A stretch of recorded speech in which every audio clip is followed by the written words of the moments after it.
Eto mga kapakners, tingnan natin kung ano na naman ang lulutuin ng ating magluluto. Masipag na siya magluto ngayon, ayos ah. Salamat nga pala sa mga nanonood pa rin ng aking travel vlog. Dahil pag wala talagang luto si Chef, travel vlog tayo. Ay ngayon mayroon pusit. Pusit na maliliit, parang iba man.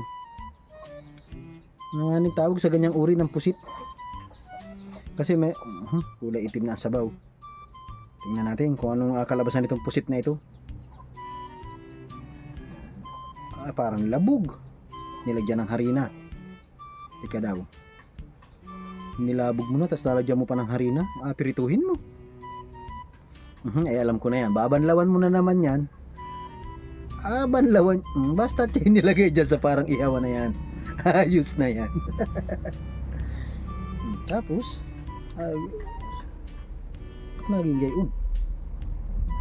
Binanlawan, isinilid na sa plastic. Tapos nilagay sa ubin. Walang kapurpos-purpos. Lagay na naman sa another hugasin na timbang maliit. Tsaka gawin barbecue. Tinuhog. At tanggalin din niya isa-isa yan dyan. Props niya lang yan. Magkasaing na. Wari ko'y tunay na yun.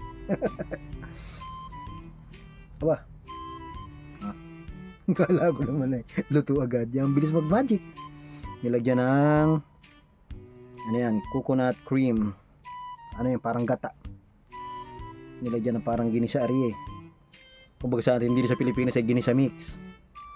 O pag hindi ay parang curry powder. Gayon yun. Nahalo sa sinaing agad. Bilis naman. Nilagyan ng sabaw. Damo-damo. May dahon. Yan. Ano kaya lasa niya? Sinaing na yan. Bawang. Sibuyas na. Lagyan mo na ng sibuyas. Sili. Lagi na lang may sili. Tapos dahon-dahon huli. Parang sobra na yung halag ng pusit. Tanggal yun, sabi ko sa inyo. Buhay tanggal. Buhay tanggal.